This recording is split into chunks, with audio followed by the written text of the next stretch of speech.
Welcome guys back to Caps Academy. Caps Academy एक बार फिर आपको खुशामदीद कहते हैं। आज की क्लास में हम प्रेजेंट कंटिन्यूअस का दूसरा क्लास लेंगे और ये पैसिव एक्टिव वॉइस की कोर्स का 9th क्लास है और प्रेजेंट कंटिन्यूअस का 2nd क्लास है। ठीक है, इसी क्लास में हम प्रेजेंट कंटिन्यूअस का नेगेटिव और इंट्रोगेटिव स्ट्रक्चर को डिटेल से पढ़ेंगे। ठीक है, यानी एक्टिव वॉइस प्रेजेंट कंटिन्यूअस के नेगेटिव स्ट्रक्चर और प्रेजेंट कंटिन्यूअस का पैसिव स्ट्रक्चर जो है वो हम यहाँ पे डिटेल से पढ़ेंगे। ठीक है,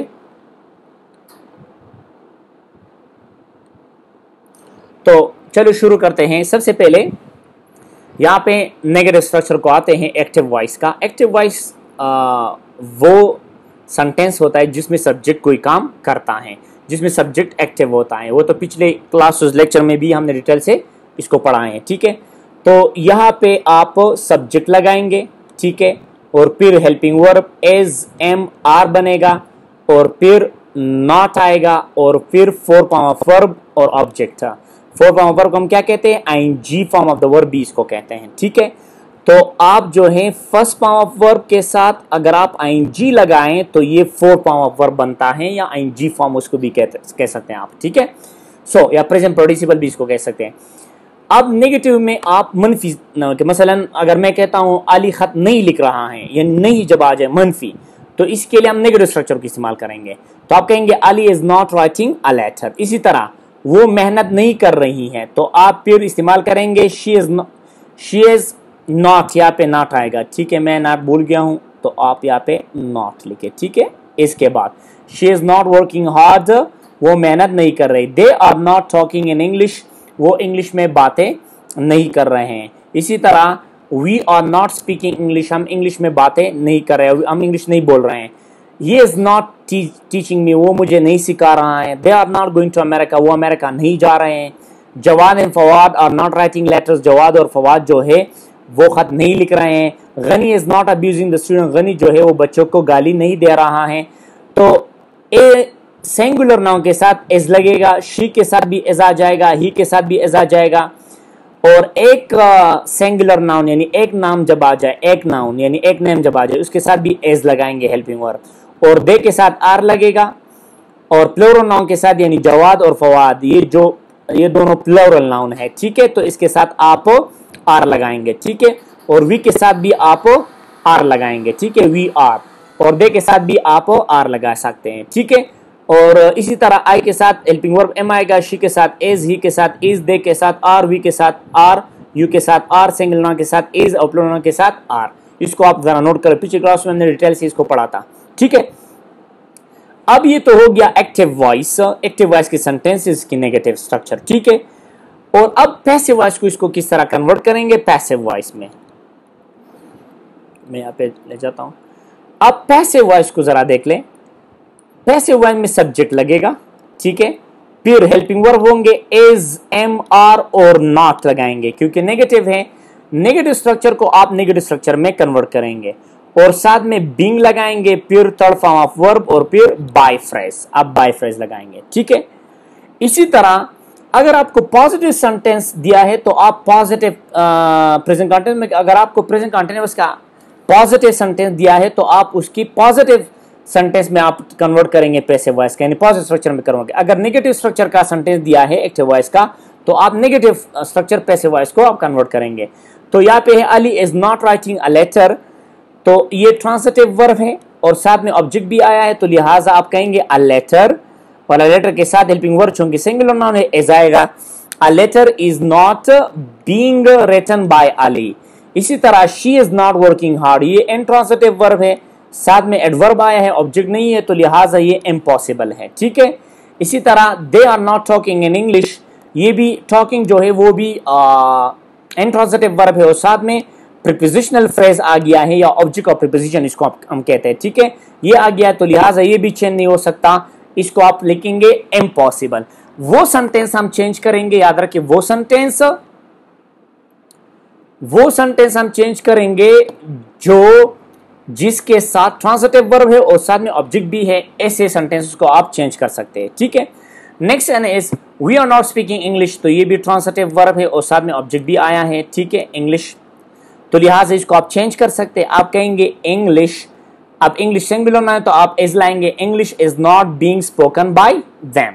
ठीक है, next one is he is not teaching me, वो मुझे नहीं पढ़ा रहा है। तो आप टीचिंग जो है वो ट्रांसिटिव वर्ब है, साथ में ऑब्जेक्ट भी आया है, तो लिहाजा इसका जो ऑब्जेक्ट है वो वहां पे क्या बनेगा, सब्जेक्ट बनेगा। तो ये यहाँ पे आप सब्जेक्ट बनाएंगे, यानी मी आई को कन्वर्ट होगा और साथ में एम आएगा नीचे हेल्पिंग वर्ब में, यानी ऊपर से एम आएगा और फिर नॉट लगाएंगे स्ट्रक्चर के मुताबिक, फिर बीइंग लगाएंगे स्ट्रक्चर के मुताबिक और फिर third form of verb teach का थर्ड फॉर्म ऑफ वर्ब क्या है, टीचिंग का टॉट।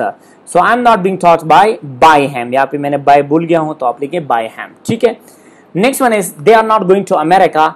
अब यहाँ पे अगर आप देख लें तो ये है intransitive verb, they are going where, तो ये इंट्रांसिटिव वर्ब है, साथ में प्रीपोजिशनल फ्रेज आ गया, तो लिहाजा ये चेंज नहीं हो सकती, इसलिए यहाँ पे हमने लिखा है impossible.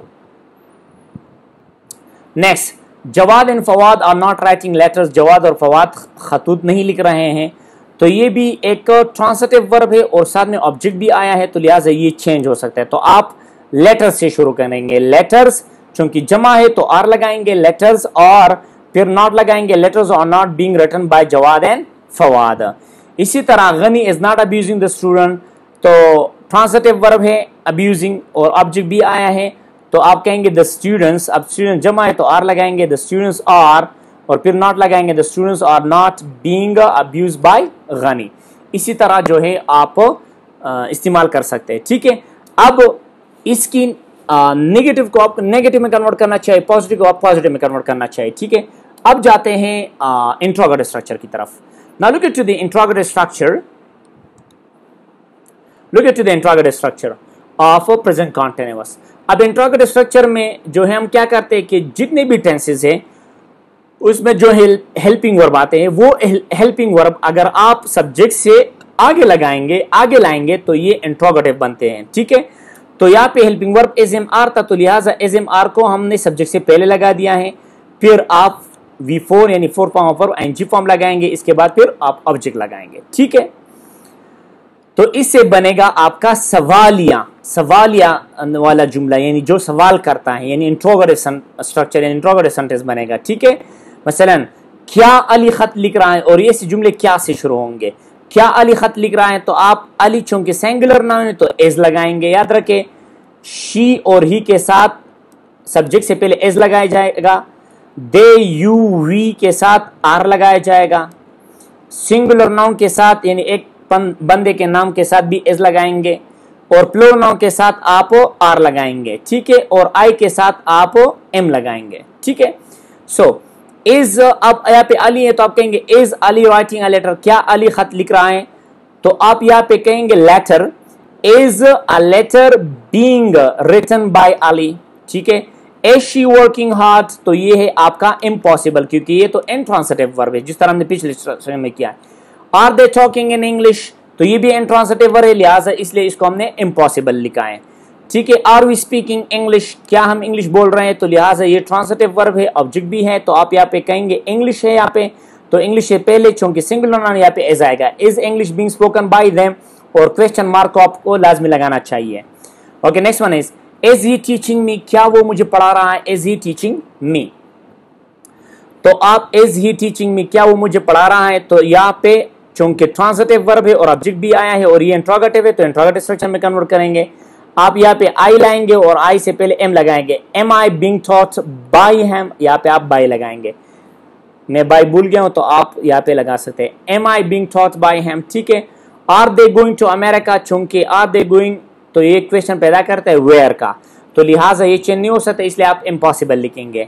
Are Jawad and Fawad writing letters, क्या जवाद और फवाद खतूत लिख रहे हैं, क्या खतूत लिख के जा रहे हैं, तो अगर आप पैसिव वॉइस में इसको कन्वर्ट करते हैं तो आप कहेंगे लेटर्स जब आ जाएंगे यहाँ पे, यानी इसका जो ऑब्जेक्ट है यहाँ पे सब्जेक्ट होगा। ठीक है, तो लेटर्स आ गए, लेटर से पहले आप क्या लगाएंगे आर, सो आर लेटर्स और फिर third form of verb being written by Jawad and Fawad, are letters being written by Jawad and Fawad. इसी तरह is Ghani abusing the student, क्या गनी बच्चों को गाली दे रहा है, तो आप यहाँ पे जो स्टूडेंट्स हैं, ठीक है, ये ऑब्जेक्ट है तो ये सब्जेक्ट बनेगा पैसिव वॉइस का। ठीक है, तो आप लगाएंगे are the students being abused by Ghani, क्या गनी बच्चों को गाली दिए जा रहे हैं, so are the student being abused by Ghani. ठीक है, इसी तरह आप कन्वर्ट कर सकते हैं। याद रखें कि आप पॉजिटिव सेंटेंस को एक्टिव वॉइस का आप पॉजिटिव सेंटेंस पैसिव वॉइस में कन्वर्ट करेंगे, ठीक है। नेगेटिव सेंटेंस को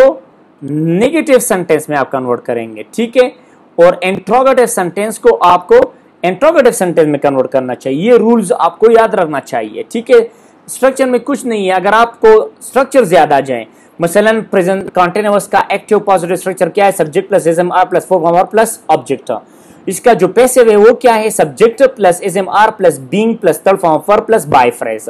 इस तरह इसका नेगेटिव फिर क्या होगा, active voice negative subject plus ASMR plus not plus four form plus object active voice का, यानी नॉट लगाएंगे हेल्पिंग वर्ब के बाद। इसी तरह इंट्रोगेटिव में भी हेल्पिंग वर्ब के बाद आप नॉट लगाएंगे, यानी subject plus ASMR plus not plus third form of verb plus by phrase. इसी तरह अगर आप इंट्रोगेटिव को आ जाए तो इंट्रोगेटिव एक्टिव वॉइस का क्या वो बनेगा,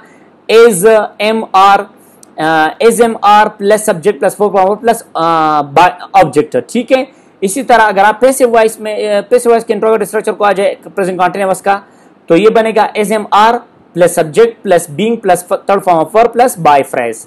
इसको आपको याद करना चाहिए ताकि आपको बाद में मसला ना हो, ठीक है। That's all, see you next time. अब इसके अगले क्लास में इसके थोड़े कुछ एडवांस पॉइंट करते हैं। That's all, see you next time.